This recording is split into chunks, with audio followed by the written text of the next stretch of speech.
Welcome to another exciting episode of the $1 Million Peddlers. I'm Papergoy. And I'm Mr. Magazine. Mr. Magazine. Yes. I have a question for you today. What a change that is from the usual so shocked. episodes. Yeah, I didn't see that coming. How are you a bad businessman? And while you think about it, I'll answer just so you don't go off on some weird tangent. How am I a bad businessman? Well, I'm glad that you asked. Okay. I have a few items, we'll just call it 50,000, that are unlisted. Mm-hmm. As we're shooting this tomorrow, I'm off to Madison Bachville, a flea market, to buy more items. Sitting to my left are the things that I bought in June at Madison Bachville for the smaller show.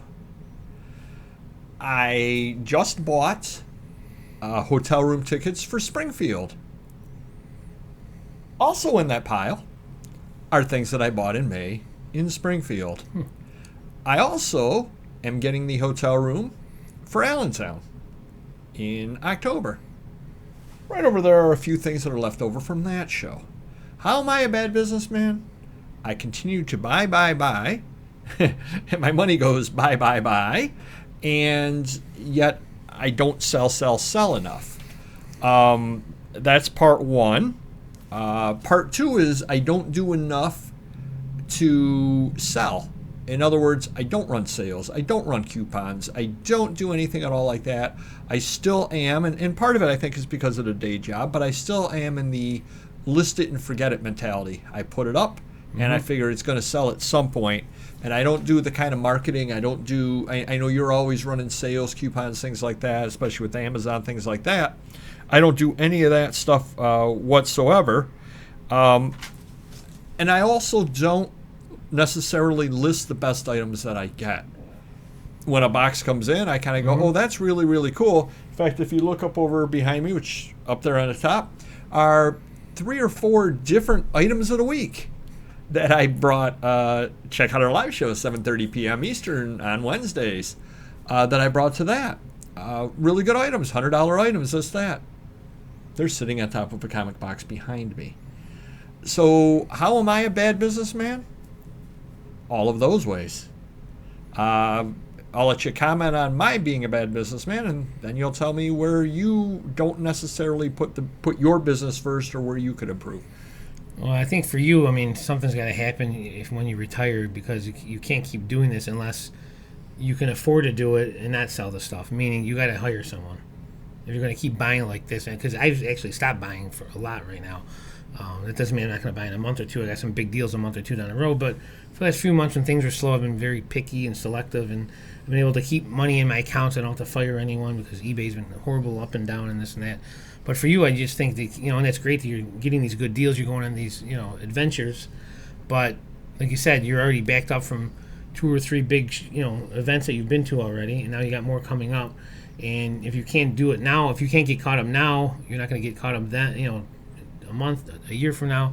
So you definitely need to hire someone or stop doing it, which I can't see any of us doing because we enjoy doing it and it's great deals, or being one of those retired guys that you see at shows every week where they put all this stuff out, it's priced, middle of the road. You don't care if you sell it or not. That might be your option where like, hey, I got all this stuff. I'm certainly not going to sell 100 items a day on Amazon. I can't list 100 items a day on eBay or whatever, and I'm going to keep selling 10, 20 items a day or 50 items a day, whatever it is, but then you keep buying thousands of items. So at some point you might turn into that flea market, and you may like that. That's great. Or you're just a whatnot guy. So maybe you're doing whatnot every day, unloading the stuff that's, even if it's better stuff that's piling up, you're going to unload on whatnot every day instead of eBay. Who knows? Mm-hmm. But you got lots of options, so that's great. As far as I go, I think growing is great. I've wanted to grow, make more money, get bigger, but with the employees nowadays, I'm like too loose, meaning, I don't, if you said, hey, how many posters can Joe Schmo list in an hour? I don't know that answer. I might have a guess, but, and we're trying to crack down on it, my manager and myself, because I told him, like, he's selling these lots. They're going for $100, $200, but I don't know if it's taking him 30 minutes to do it. If it's taking him 30 minutes to do one lot, it's really not worth doing that. He can do 30 single items at $30 a piece and pulling 900 in an hour than $250 lots. So that's something that we got to start becoming more efficient and getting some numbers on that. And then there's people where I just don't have the time and I'm just giving them a bunch of stuff in. It's not the best stuff. I got better stuff to list, but I don't have time to sort it out. So I'm just saying, hey, I don't care about this stuff. Try Amazon. If it's not, put it on for $15 on eBay. And it's cheap stuff that's going to slowly move where I could be taking the time and giving him better stuff and say, hey, this stuff's $30 to $50 an hour, but I don't, they're $30 to $50 each, and you can list $30 an hour.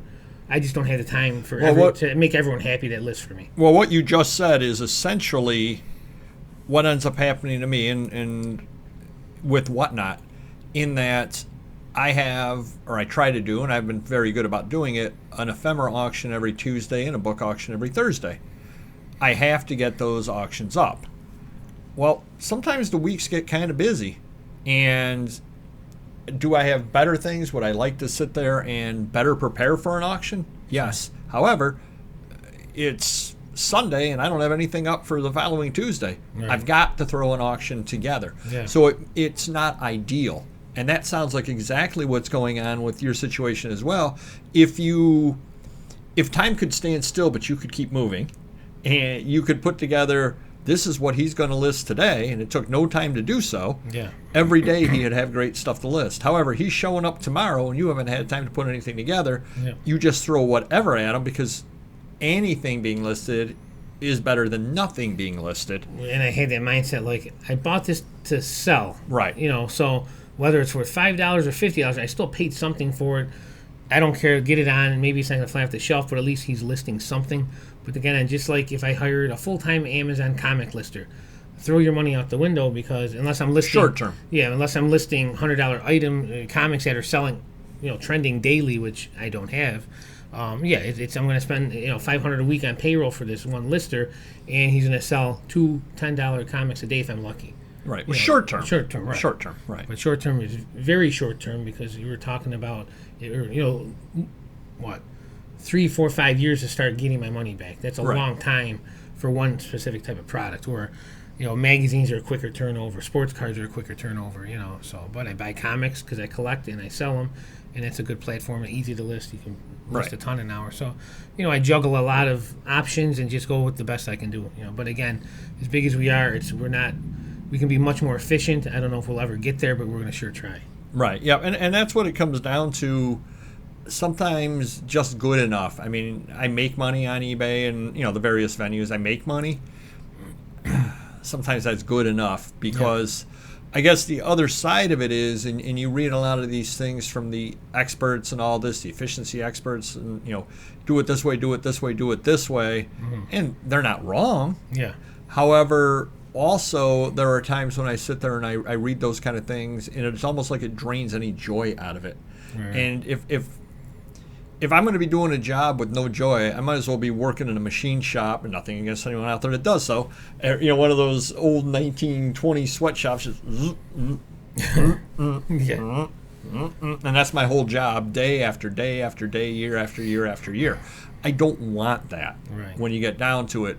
So sometimes, and this is kind of going to be kind of uplifting at the end, sometimes it's, maybe bad businessman isn't the right word to use, but sometimes it's not necessarily wrong to be not the best businessman, because again, you need to get some level of enjoyment out of it. And I know I've mentioned in the past, another place where I'm a bad businessman is sometimes I'll pass up deals that I can make more money on and get a deal or something or other that I make less money on because of some level of enjoyment out of it. Sure. If you sat there and you said, hey, you can make really good money, and I don't mind listing Time magazines, generally speaking, Life magazines. Oh yeah, here's a pile of 500 Life magazines, and you can list those one at a time, and you'll be able to sell them on Etsy. Right. Or here's a pile of 500 obscure magazines. Well, I'd rather list the obscure magazines, even if they went for the same dollar amount, because I get enjoyment out of that, versus, oh yeah, another Life magazine. Oh yeah, another Life magazine. Oh look. Oh, what luck. Right. I didn't notice in this box. He had some Motor Trend too. Wow, the fun starts now. I think that's where you get Amazon involved and just knock them out on there, just fly, because your pain is less. It may take you 30 seconds to list one, and that's 30 seconds of pain compared to 2 minutes on eBay. Right. Pain, Yeah. so. Yep. But again, I will pass by things that can make me more money, Yeah. buy things that make me less money, because the things that make me less money I enjoy. Yeah, well, even for me as an owner, I'm bad at business in the sense that employees are hard to come by, good employees. And we always have, I'm lucky to have a few very good ones, but they see the bad ones and they're like, why do we got this guy? Get rid of this guy. What are we going to do? He's coming in late. He's doing this and that. Well, they're making me money. So if I fire 3 of our worst employees at list, I'm making less money. That's how. I don't want to sound like I'm desperate, but why am I buying all this product if it's hard to get new employees, good employees, and then fire everyone? Then what am I doing? I got this big warehouse, 2 listers, and we have 100,000 items to list, or half a million, whatever it is. I give my employees a lot of leniency because I feel we need them, even if it's in small doses. If they're supposed to work 30 hours, they work 22. It is what it is, because those 22 hours, they're making me money listing something that I bought that's not sitting around. Right. So, if there was a lot of really good talent and I had to pay more and step up, I certainly would do so. But it is tough out there in the workforce to get some good employees. So hopefully that does help you a little bit. Let's just see that, we're both successful online. I've been doing it for a long, long time. Yet there's definitely room for improvement, no doubt whatsoever about it. Being aware of the issues definitely is step one. And then you sit back and you say, do I want to solve it or not? And to give you the perfect example, I'm not stopping going to the shows. I'm not. I enjoy it too much. I'm still walking by that gigantic pile of road and track magazines, even though I can probably make money on it, unless they absolutely are giving them to me. I'm walking right by them because they do not enjoy listing those. So strive to be a better businessman. Realize that you're never going to be the perfect businessman. Hopefully that helps you a little bit. Hit the like button if you could. That would definitely help us. And we will see you next video. Take care. Bye-bye.